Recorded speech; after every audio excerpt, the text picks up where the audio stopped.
10 years. For 10 years, I rehearsed what I'd say if he ever came back. A decade is a long time to hold a grudge, but trust me, I had the stamina for it. I'd imagined screaming, crying, maybe throwing a well-aimed rock at his stupidly handsome head. I'd pictured myself listing every single hardship, every lonely night, every dollar I scraped together, and flinging it all in his face. All the pain he'd left me to handle alone. But now, standing here with the damp chill of the cemetery seeping into my bones, all I felt was a cold, quiet satisfaction. He'd finally crawled back, looking like a page out of a menswear catalog in his tailored wool coat, begging to meet the daughter he abandoned in utero. He wanted a heartwarming reunion, a second chance, a little off-the-shelf redemption to soothe whatever conscience he'd suddenly grown. I was going to give him an introduction he'd never forget. He stood a few feet away, his hands shoved deep into his pockets, his gaze darting around nervously as if fatherhood might jump out from behind a tombstone and bite him. He looked good, annoyingly good. The lanky, artistic boy I'd known had been replaced by a man who looked like he'd spent the last decade marinating in money. "Lana," he said, his voice hesitant, laced with a hope that made my stomach turn. "Thank you for agreeing to this. I know I don't have any right to ask." "No, you don't," I agreed, my tone flat. He flinched but pressed on. I want to meet her. I need to meet her." A bitter laugh almost escaped my lips. Need. The things rich people seem to need. I let the silence stretch, watching the conflict play out on his face. He wanted to say more, to justify the 10 years of radio silence, but he knew he had no ground to stand on. Finally, I gave him a small, tight smile. "She couldn't wait to meet you," I said, my voice devoid of the emotion churning in my gut, as I gestured to a small, polished granite headstone nestled between two towering oaks. "Here she is. Lily. Say hello to your daughter's gravestone." I watched the words hit him. It was like watching a building demolish in slow motion. First, the confusion in his eyes, a flicker of a frown, as if I'd told a joke in poor taste. Then, his gaze followed my hand to the stone. He took a hesitant step forward, then another. I saw his lips move, silently mouthing the name etched into the stone. Lily Ann Collins, beloved daughter. April 12th, 2015, May 23rd, 2024. The color drained from his face. His carefully constructed composure shattered into a million pieces. A choked, guttural sound escaped his throat as his knees gave out and he collapsed onto the damp grass. He didn't just cry, he howled.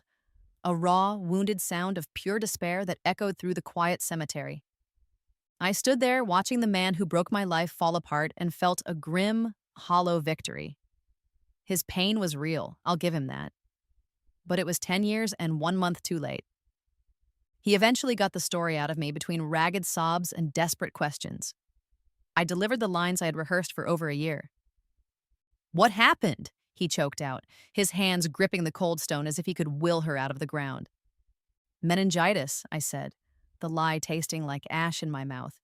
It was fast, so fast. One day she was complaining of a headache, the next, the doctor said it was a rare, aggressive strain. There was nothing they could do. I painted him a picture of hell. The frantic rush to the hospital, the sterile white walls closing in, the beeping machines that became a countdown timer. I described the look on the doctors' faces, that specific blend of pity and clinical detachment. I told him about holding her hand as she slipped away, a small, fragile thing in a bed far too big for her. I was good. I was convincing. I'd had a lot of time to perfect the tragedy. I had to be. He absorbed every word like a punch to the gut. The story was for him, a penance for his absence. Because the truth was, he didn't deserve to know the real Lily. He didn't deserve to know about the decade he'd missed. He hadn't been there when I found out I was pregnant, staring at a little pink plus sign in the dingy bathroom of the apartment we were supposed to share, the silence of his absence already deafening. He hadn't been there for the morning sickness, or for the sheer terror and exhaustion of working 2 jobs to save up for baby supplies, my feet swelling to twice their normal size. He hadn't been there in the delivery room, where the only hand I had to squeeze belonged to a kindly, overworked nurse named Brenda. He hadn't been there for Lily's first breath. He didn't get to see her first gummy smile or hear her first laugh, a bubbling, infectious sound that could cure any bad day. He missed her first steps, wobbly and triumphant, across our tiny living room floor.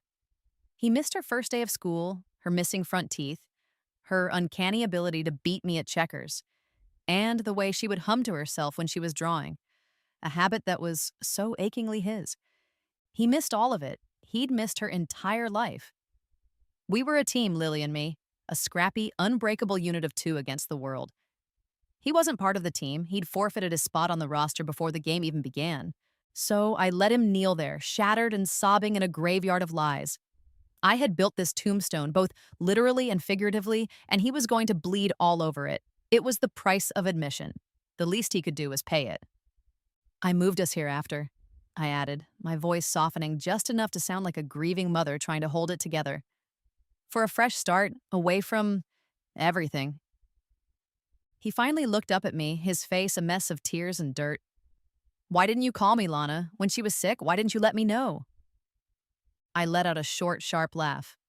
Call you? The ghost? The man who vanished without a trace? I didn't have a number, Mark, and even if I did, what would you have done? Sent a check? You made your choice 10 years ago. You don't get to swoop in and play the grieving father now. You didn't earn it.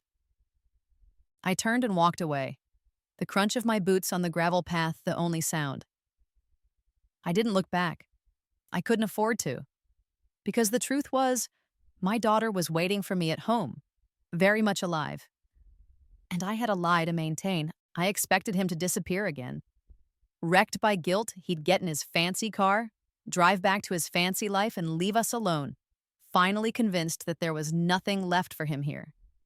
That was the whole point of the grand theatrical gesture at the cemetery. A full stop. The end. But Mark didn't leave. He took a room at the sad little motel on the edge of town, the one with the flickering neon sign and questionable hourly rates. I knew because Mrs. Gable from the bakery saw his car there, a sleek black Audi that stood out like a sore thumb, and was on the phone to me before he'd even checked in. Small towns. You can't even fake a death in peace. He started a morbid little routine. Every morning, he'd go to the cemetery. He'd bring flowers. Daisies one day, tulips the next. He brought a small, fluffy teddy bear and set it carefully against the headstone.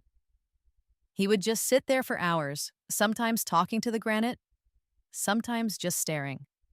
A monument to his own regret. I'd watch him from my car, parked far enough away that he wouldn't notice me. My anger, which had been a roaring bonfire, was starting to cool into a confusing, unwelcomed pile of embers. A part of me, the part that had loved him a lifetime ago, felt a pang of pity. The rest of me just wanted him to get the hell out of my town and out of my life before he screwed everything up. His persistent grief was an unexpected complication. It was one thing to fool a man in a single, devastating blow. It was another thing entirely to maintain the lie under the constant, mournful surveillance of its primary audience. My life was a fortress of carefully constructed routines designed to protect my secret. My house, a small bungalow on a quiet, dead-end street, was wired with more security than a bank. Not just alarms, but pressure sensors on the windows and a camera disguised as a garden gnome. Overkill? Maybe. But you don't go to the trouble of killing your daughter on paper without taking a few precautions. Every day after dropping him off at my carefully vetted babysitter's house, a lovely retired kindergarten teacher named Martha, who thought I was a work-from-home widow, I would do my grocery shopping, run my errands, and then drive by the cemetery. Once I confirmed Mark was still on his grief vigil, I'd circle back home. I'd punch in the code, deactivate the system, and head down to the basement. It wasn't a dungeon. It was the coziest, brightest room in the house, soundproofed and filled with everything a 10-year-old girl could want. Books, art supplies, a tablet loaded with games, and a wall-sized whiteboard covered in her fantastical drawings of dragons and floating castles. And there she'd be, my Lily. "Did you get the sparkly pens?" she asked the moment I walked in, not even looking up from the intricate city she was building out of Legos. "The ones with the glitter suspended in the gel? Of course," I said, pulling them from my bag. "And a chocolate croissant. Don't tell Martha." She grinned, her face lighting up. She had my eyes, but she had his smile, a fact that was becoming more irritating by the day. Is the sad man still at the fake grave? She asked, her tone casual. Lily knew everything. Well, almost everything. She knew we were in hiding. She knew her name outside this house was Hannah. She knew the man was her father, and that for reasons she didn't fully understand yet, he was dangerous to us. The gravestone was her idea, actually. She'd seen it in a movie once, a way to make someone believe a trail had gone cold. My daughter, the 10-year-old strategist. He's still there, I said, my voice tighter than I wanted it to be. He brought a teddy bear today. Lily frowned. That's sad. Don't feel sorry for him, I snapped, then softened my tone. He's the reason we have to live like this, sweetie. Remember that. She nodded, but her eyes were thoughtful. She had a good heart, my Lily. It was my job to protect it from being broken by the same man who had shattered mine. The first crack in my story appeared a week later. It started, as most problems do, with Mark deviating from the script. Instead of just mourning, he decided to start processing. And his version of processing involved asking questions. I was at the hardware store picking up weather stripping. Soundproofing was a constant battle, when he cornered me in the aisle for spackle. Lana, I jumped, dropping a box of nails. Mark, what are you doing here? I could ask you the same thing, he said, his eyes red-rimmed and hollow. I went to the hospital. St. Jude's, you said? My blood ran cold. What? Why would you do that?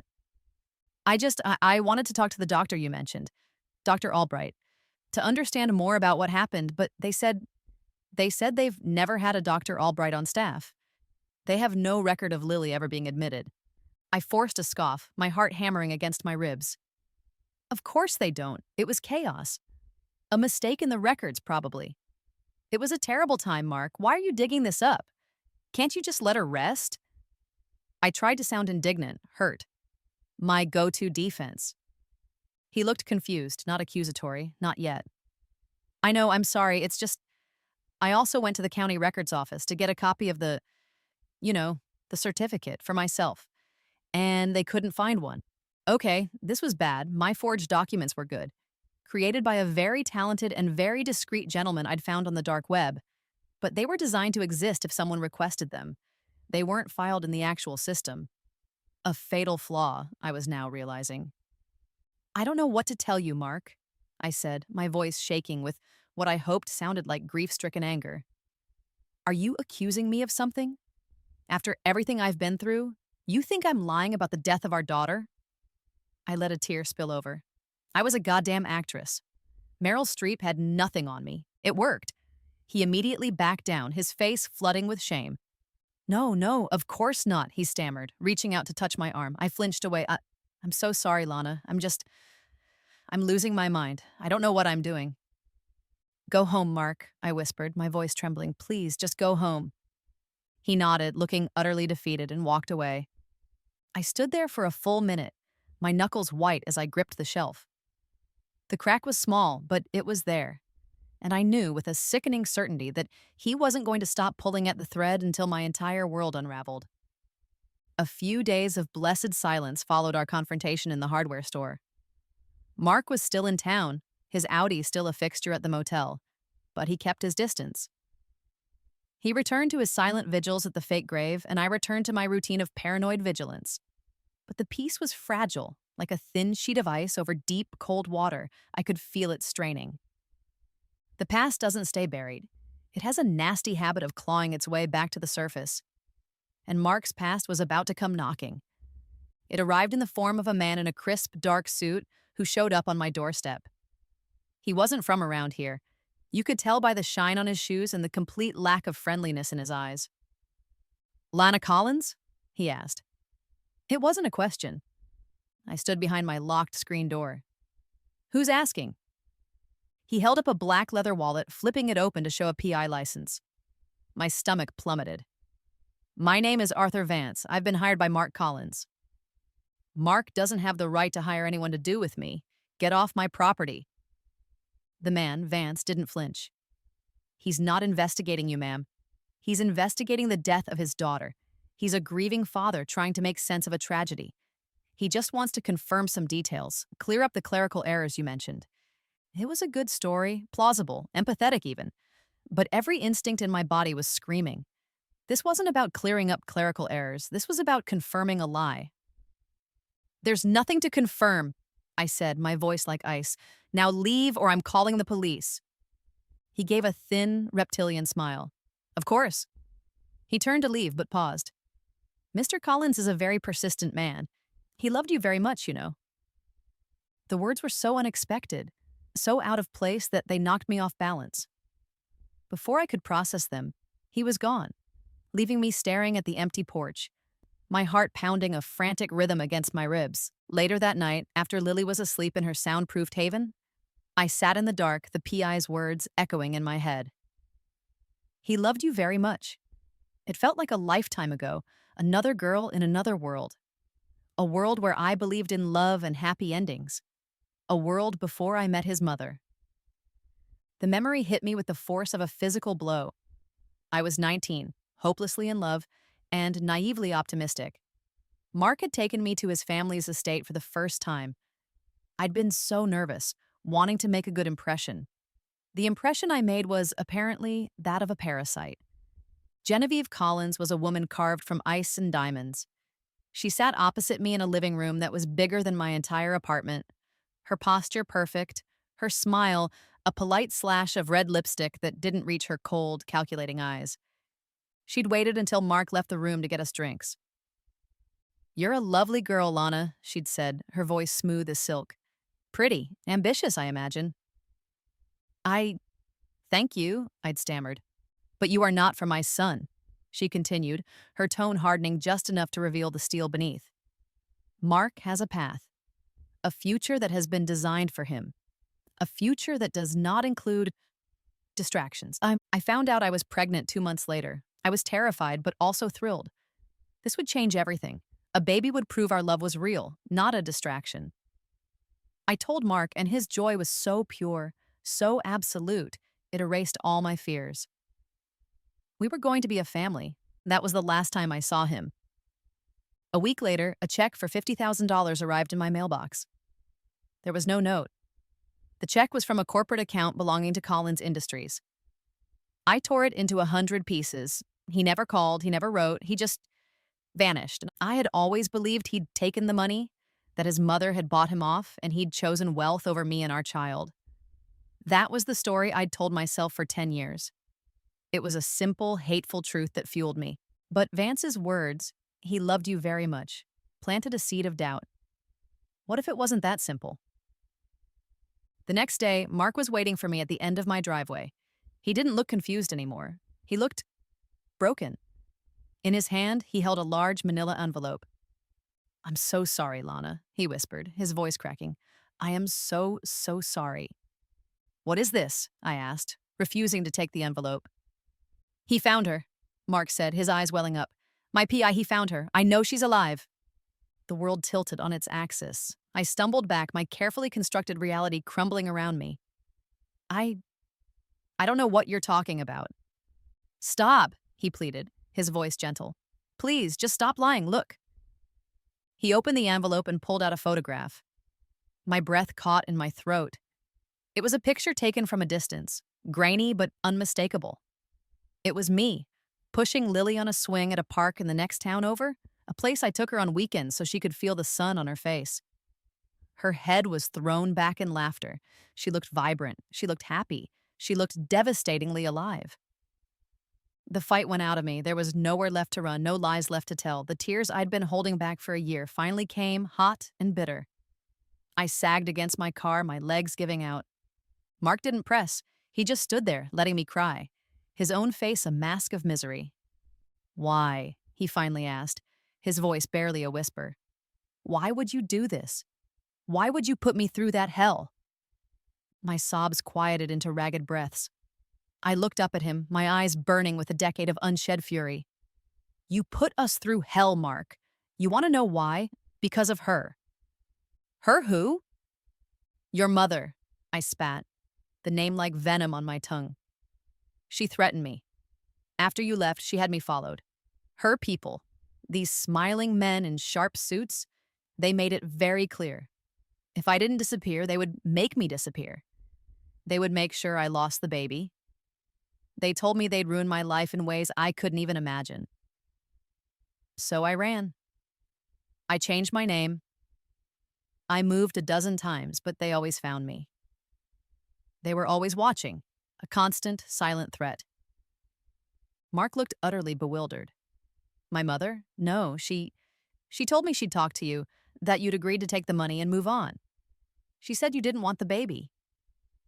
I stared at him, the final, awful piece of the puzzle clicking into place.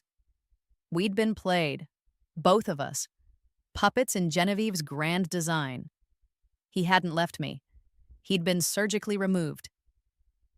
She lied, Mark, I said, my voice hollow. She lied to both of us. The horror dawning on his face was absolute. The weak, scared boy who ran away was gone. In his place was a man staring into the abyss of his family's treachery. But why am I here now? I asked, a new, cold dread creeping in. Why, after all this time, did she send you to find us? Mark's face went pale. My father, he said, the words catching in his throat. He died a few months ago. His will, there's a clause. To inherit the primary family trust, I have to be married with a child. My blood ran cold. It was never about redemption. It was never about a change of heart. It was about money. It had always been about money. She doesn't want a granddaughter, I said, the horrifying truth laid bare between us. She wants an heir. She wants a key to a vault. Mark nodded, his eyes filled with a fresh, deeper kind of shame. She wanted me to find you, pay you off, and take Lily.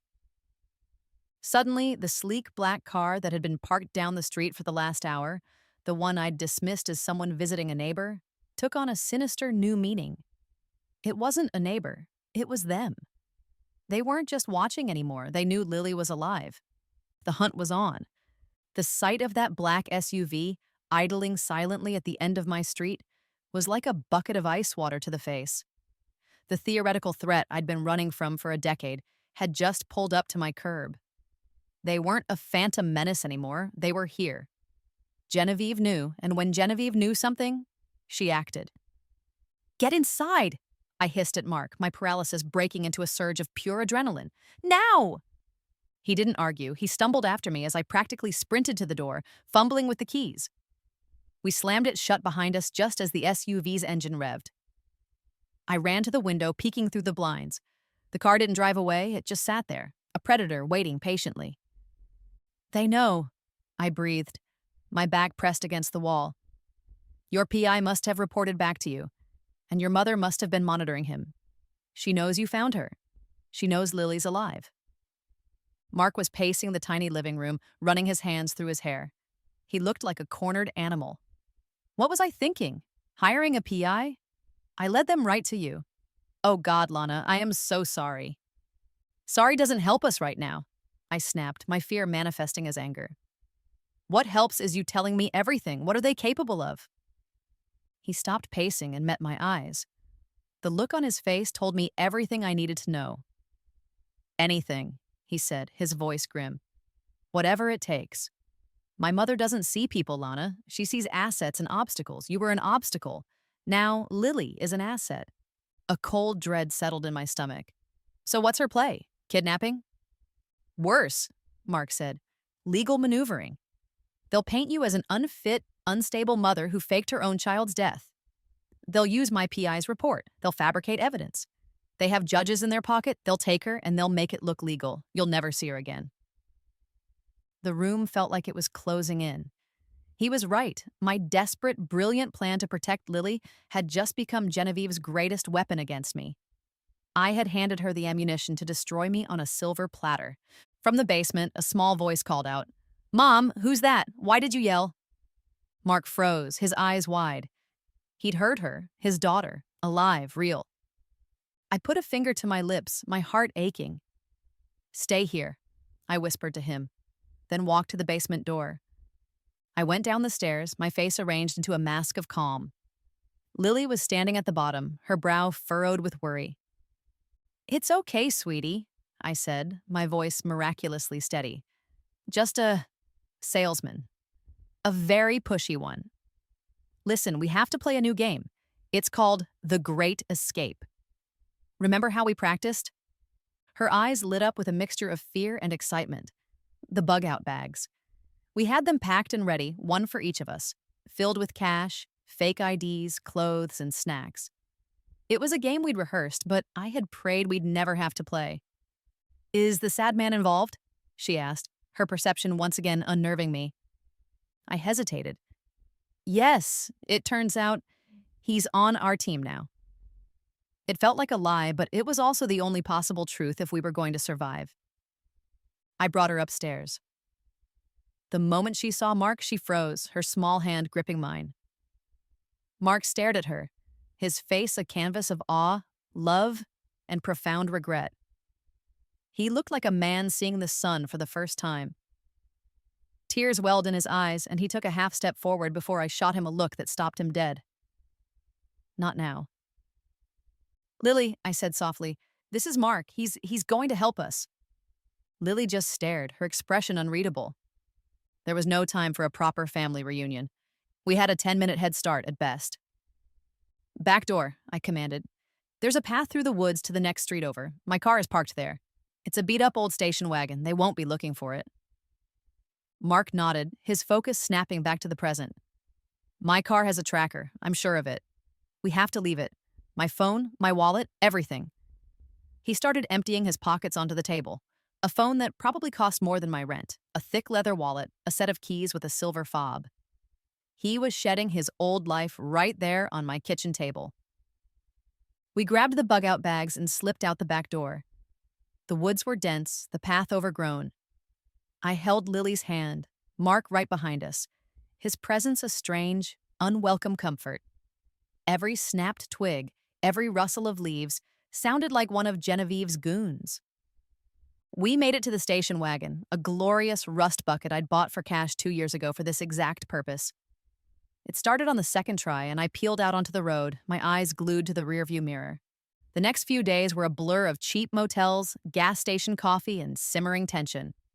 We drove south, then west, making random turns, paying for everything in cash. We were a bizarre, fugitive family unit. Me, the paranoid survivalist. Mark, the disgraced prince learning to live without a platinum card. And Lily, the quiet, watchful child caught in the middle. Lily refused to speak to Mark. She'd answer his questions with a nod or a shake of her head, her gaze sharp and suspicious. He tried, bless his heart. He'd buy her favorite snacks, try to talk to her about the drawings in her sketchbook, but she had her mother's grudge-holding abilities. He was the man who had abandoned them, and now he was here. It didn't make sense. One night, in a particularly grim motel room that smelled of stale smoke and desperation, the dam finally broke. Lily was asleep, curled up on one of the lumpy beds. Mark was sitting by the window, staring out at the parking lot. She hates me, he said, his voice quiet. She doesn't know you, I corrected him, not unkindly. You're a stranger who blew up her life. What do you expect? I expect to deserve it, he admitted, turning to look at me. None of this would be happening if I had been stronger. If I had stood up to my mother 10 years ago. Why didn't you? I asked, the question I'd been holding on to for a decade. He finally told me the full story. The threats against me weren't just about ruining my life. They were specific. His mother had shown him photos of me. Taken by a PI, she detailed how she would use her connections to have me arrested on trumped-up drug charges. How she'd ensure I was declared an unfit mother before the baby was even born. She'd told him, the child will become a ward of the state, Mark. Is that what you want for it? Or you can walk away and the girl gets $50,000 and a clean slate. A chance at a normal life. He was 20 years old, terrified, and he'd made an impossible choice, believing he was saving me from a fate worse than his absence. I was a coward, he finished, his voice thick with self-loathing. I convinced myself I was protecting you, but I was just protecting myself from her. I sat there, the story washing over me, eroding a decade of pure, simple hatred, and leaving something much more complicated in its place. I didn't forgive him. Forgiveness wasn't that easy. But for the first time, I think I understood him. We can't keep running, Mark, I said, changing the subject. because the past was a luxury we couldn't afford right now. She will never stop. We both know that. He looked at me, a new, hard light in his eyes. The scared kid was gone. I know, he said. So we stop running, we fight back. The decision to stop running and fight back hung in the stale motel air between us, both terrifying and liberating. Running was a passive act of survival. Fighting was an act of war. And we were hopelessly outgunned. Fight back how? I asked, my voice skeptical. With what? We have a rusty station wagon and about $3,000 in cash. Your mother has an army of lawyers and an empire. An empire built on secrets, Mark countered, a flicker of something I hadn't seen before, cunning in his eyes. A pristine public image meticulously crafted to hide a foundation of absolute filth. Financial crimes, blackmail, political corruption. You name it, she's done it to protect or grow the family fortune. And I know where she keeps the proof. I leaned forward, intrigued. You're telling me there's a secret ledger, a diary? He almost smiled. Something like that. My father was old-school paranoid. He never trusted banks, and he certainly didn't trust my mother, even though he enabled her. He kept a separate, encrypted digital vault, a complete record of every dirty deal, every payoff, every threat, every skeleton in every closet. He called it his insurance policy against her. It's his legacy, and she doesn't even know it exists. And you have the key? I have half of it, he said. He gave me a string of code on my 18th birthday. Told me it was the key to my real inheritance. I thought he was being poetic. He gave the other half to his most trusted advisor, a man named Julian Croft. The two codes have to be entered simultaneously from 2 different locations to unlock the vault. My hope deflated. So it's useless. This Julian guy is probably on your mother's payroll. He was, Mark said. But my mother forced him into early retirement last year. Thought he was getting too sentimental. He hates her, and I know where he lives. Suddenly we had a plan, a crazy, long-shot movie plot plan, but a plan nonetheless.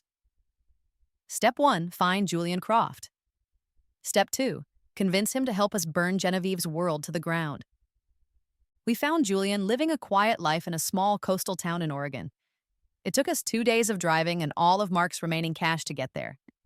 He was a small, neat man with kind eyes that held a deep sadness. He wasn't surprised to see Mark. I always knew this day would come, Julian said, ushering us into his tidy home, his gaze softening as he looked at Lily, who was hiding behind my legs.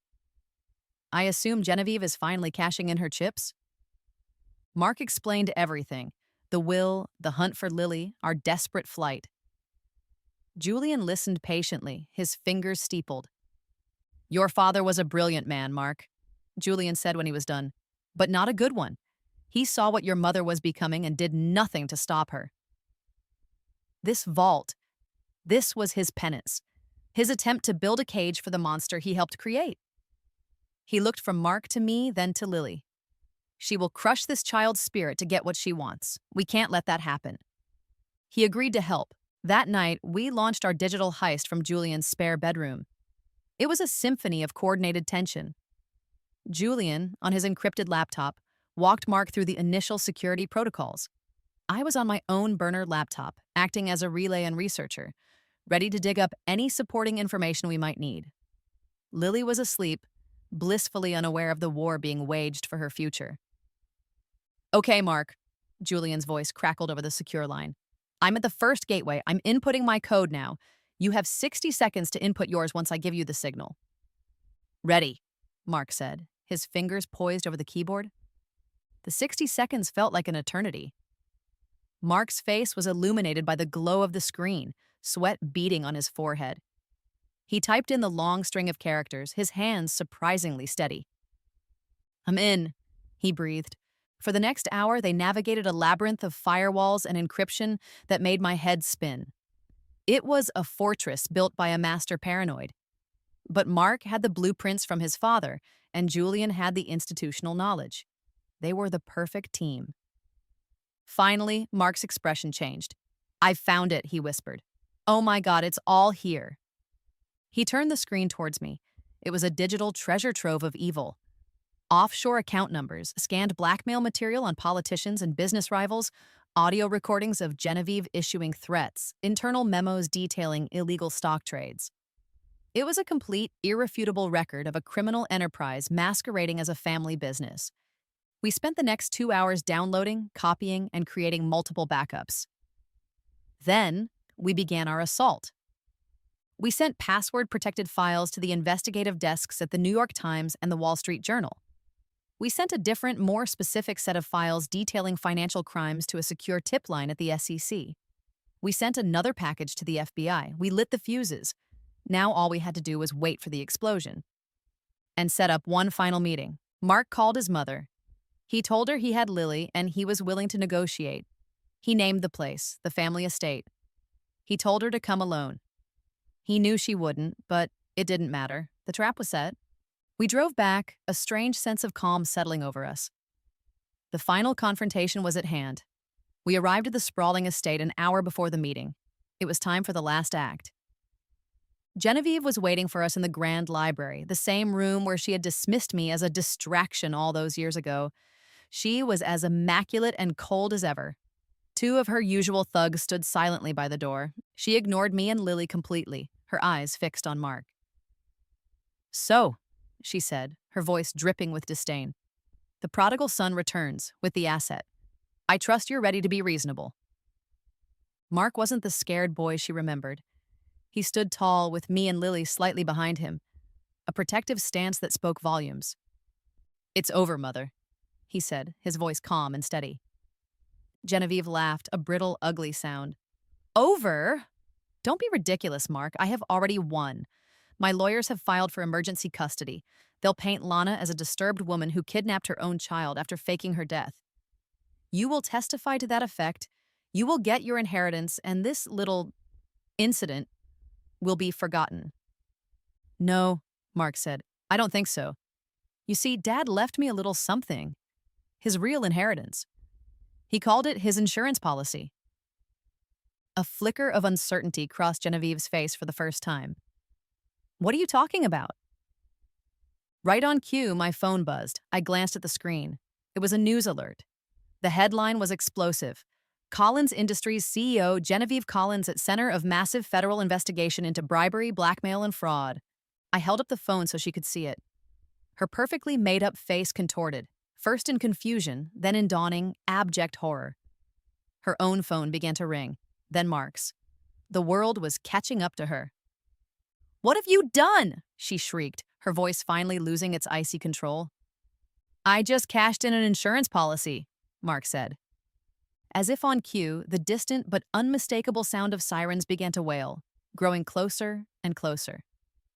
Genevieve's head snapped towards the sound, her face a mask of disbelief and fury. Her thugs looked at each other, suddenly realizing they were on the wrong side of a sinking ship. She turned her venomous gaze on me, on Lily. "You!" she spat. "This is all your fault. You ruined my family." "No," I said, finding my voice. "You did. We just turned on the lights." The sirens were deafening now, the flashing red and blue lights painting the library walls. Genevieve Collins, the untouchable matriarch, was finally, irrevocably, caged. The fall of the House of Collins wasn't a quiet affair. It was a media supernova. For weeks, every news channel was a highlight reel of our handiwork. There were images of a stoic Genevieve being led away in handcuffs, of federal agents carrying boxes of evidence from the Collins Industries headquarters, of shocked politicians and business leaders issuing denials as their names were dragged through the mud. It was a spectacular implosion. Mark, hailed as the whistleblower heir, gave one press conference. He stood before the cameras, looking tired but resolute, and laid everything bare. He took responsibility for his cowardice, exposed his family's crimes, and then announced he was renouncing his name and his claim to any part of the Collins fortune, tainted as it was. Then he walked away from the cameras and never looked back. He was free, but he was starting from scratch with nothing but the clothes on his back and a past he was determined to outrun. We didn't stick around to watch the fallout, we just disappeared again. But this time, we weren't running from something. We were running to it. Months later, you'd find us in a small town in Colorado, a place where the mountains scraped the sky and nobody knew our real names. We weren't the Collins fugitives here. We were the Millers, Lana, Mark, and Hannah, Lily's new permanent name, the one she'd chosen herself. Our life wasn't a fairy tale. You can't erase a decade of trauma and mistrust overnight. Our new beginning was messy and awkward and filled with a whole lot of therapy. Lily had a wonderful therapist named Dr. Anya who was helping her unpack the strangest childhood in history. Mark and I, we were a work in progress. We didn't fall back in love. It wasn't a romance. It was something quieter, deeper, and more complicated. It was a partnership forged in the absolute crucible of chaos. We were two broken people trying to build something whole for the fierce, wonderful little girl who was the best part of both of us. Mark got a job at a local lumber yard. He'd come home smelling of sawdust and pine, his hands calloused, his body tired in a way that had nothing to do with corporate stress. He was learning how to be a father, one clumsy, earnest day at a time. He learned that Lily hated crusts on her sandwiches but loved extra pickles. He learned that she was brilliant at math but struggled with spelling.